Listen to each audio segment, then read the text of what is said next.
A paz do Senhor, irmãos. Eu quero pregar nessa noite a respeito de um dos maiores ícones do Antigo Testamento, a saber, Moisés. Eu quero ler com vocês Êxodo, capítulo de número 2, versículo 1 a seguir. Diz assim: E foi um homem da casa de Levi e casou com uma filha de Levi. E a mulher concebeu e deu à luz um filho. E vendo que ele era formoso, escondeu-o 3 meses. Não podendo, porém, mais escondê-lo, tomou uma arca de juncos e a revestiu com barro e betume, e pondo nela o menino, a pôs nos juncos à margem do rio.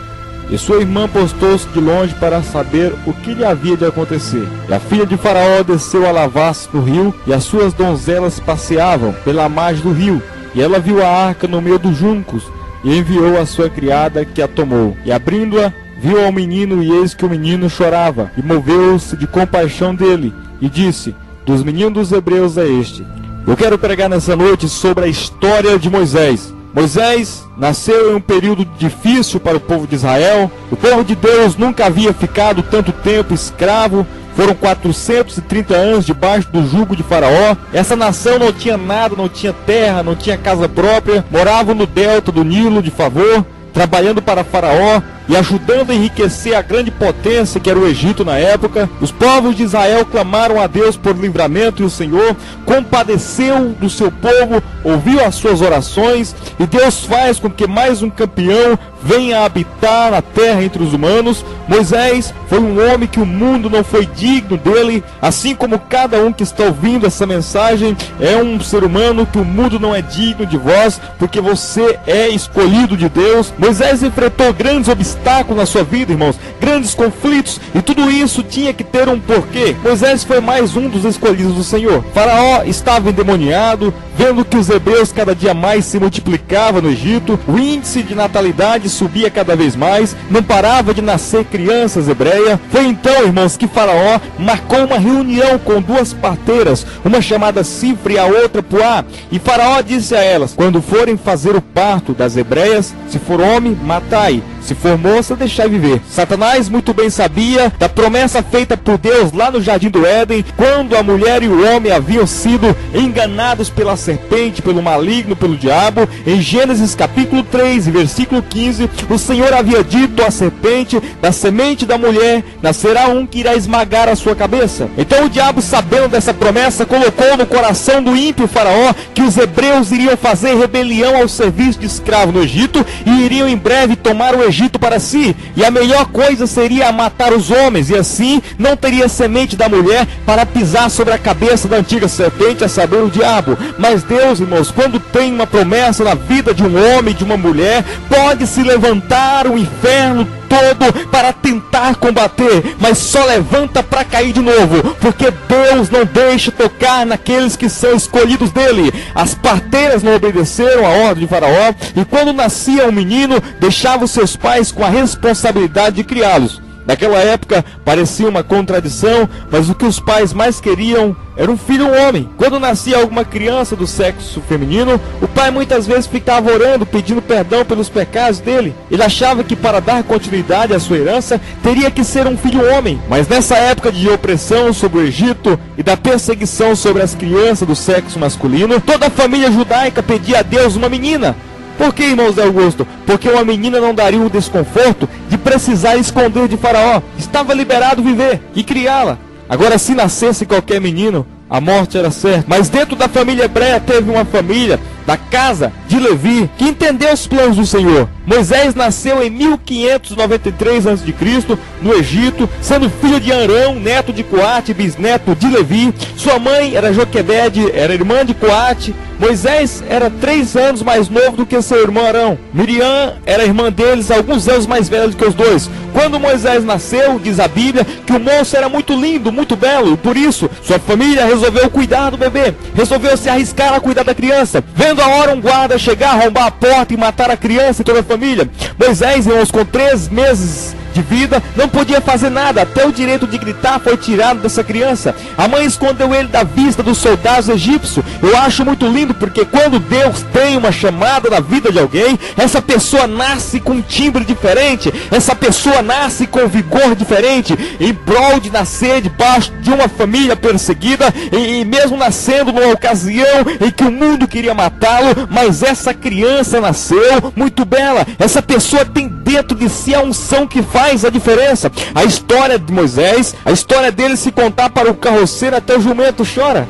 Nasce todo complexo, debaixo de opressão, de luta. As pessoas ao redor não entendem nada, mas com o passar do tempo, todos olham e veem o chamado que Deus tem na sua vida. Com Moisés não foi diferente. A criança crescendo, toda linda, todo judeu era orgulhoso, querendo mostrar o filhão para os amigos, mas nesse caso não podia, porque era masculino, e se saísse na rua os soldados, o exército egípcio mataria. E então Araão, o pai de Moisés, senta com a sua esposa e diz para ela: amor, não dá mais para guardar esta criança.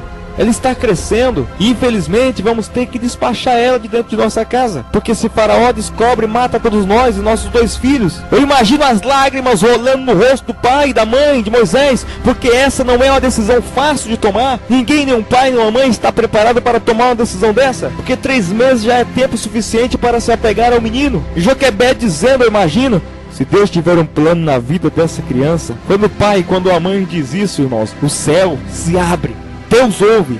Imagine Joquebede dizendo: se Deus tiver um plano na vida desse menino, ele será alguém de sucesso ainda na vida, na história. E Deus ouviu essa oração. A mãe tem uma ideia, faz uma arca de junco, reveste ela de barro e coloca a criança dentro. E depois a mãe lança a criança dentro do rio Nilo, um rio que tinha correntezas muito rápidas. E na proporção das águas, a criança seria levada, sabe para onde? Até o império de Faraó. A arca tem um grande significado na Bíblia, irmãos. Quando Deus resolveu destruir as vidas que havia na terra, o único lugar que se salvou foi dentro da arca de Noé, que ficou imune. Deus, quando relacionava com o seu povo, era dentro de uma arca, a arca da aliança. E agora Joquebede colocou Moisés dentro da arca de junco. O menino estava guardado dentro da arca. A morte de Jesus na cruz do Calvário também foi o veículo, a arca da salvação para a humanidade. A nossa salvação é porque estamos dentro de uma arca, conquistada pelo próprio Jesus, nesse mundo tenebroso, e por isso ninguém pode tocar na sua família. Você está revestido pelo sangue do Cordeiro. Imagina comigo a arca com o menino dentro. Aquela arca simbolizava o resgate dos israelitas. O diabo, se pudesse, virava aquela arca, mas nenhum demônio conseguia chegar perto daquela arca. A glória do Senhor paira sobre aqueles que são escolhidos por Deus. O que eu vejo aqui é que todo escolhido de Deus passa por provações, irmãos. É preciso ter história para contar. O Espírito do Senhor me faz recordar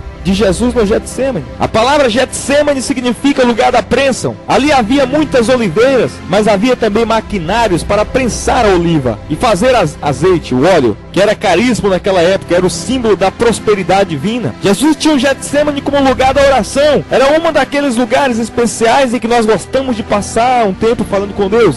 Jesus reuniu os discípulos e foi ao Getsemane. A última vez que ele estava indo ali, a agonia que Jesus sentia era muito grande, a aflição era muito grande. Ali Jesus diz: orai para que não entreis em tentação. Porque Jesus sabia que em meio à opressão, o ser humano tem dificuldade de firmar os objetivos. Jesus ali no Getsemane orou a Deus e disse: Pai, tudo é possível, Senhor.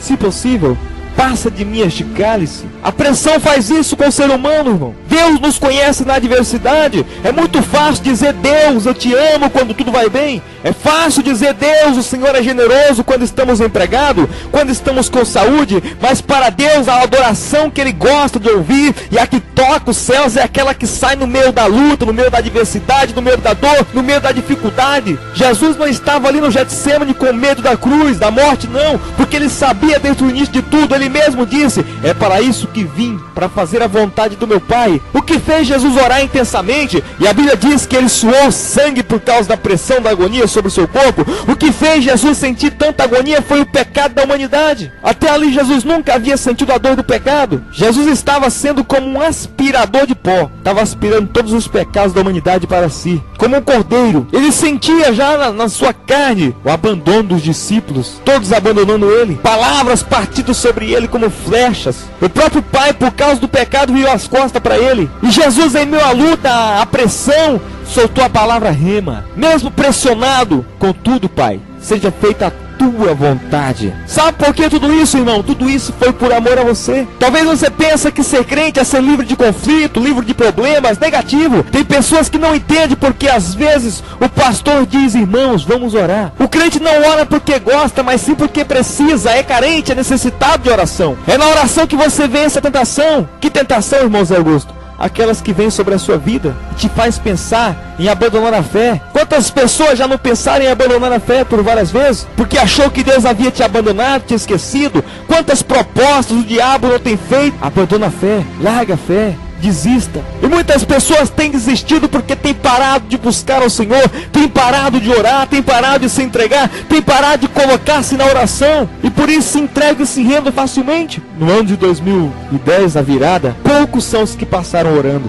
A maioria passam fazendo festa. A maioria passa comendo churrasco, bebendo refrigerante, comendo bolo. A maioria passa comemorando. Mas se Jesus estivesse hoje aqui em nosso mundo, pessoalmente, ele diria para todos nós que deveríamos passar o ano orando para não entrar na tentação de desistir dos nossos projetos. Porque o diabo é um adversário que sonda a humanidade. E se você, ao invés de comer bolo ou orar, você estará alimentando a sua alma. Agora, se você parar no meio do caminho os projetos, o diabo terá mais facilidade de destruir os seus planos. Ele se levanta ali na frente se você não estiver preparado na oração, porque o ser humano hoje, nosso século, ao invés de se preparar na oração para a adversidade, ele, quando ganha alguma batalha, ele vai comemorar, vai comer lanche, vai comemorar com os amigos, tomar refrigerante, ir para uma lanchonete. E ao invés de você fazer isso, você deveria orar, porque o inimigo poderá armar uma cilada maior ali na frente. E se você não estiver preparado, você pode querer retroceder. Tem pessoas que estão há tempo orando a Deus, dizendo: Pai, eu quero poder, eu quero mais unção,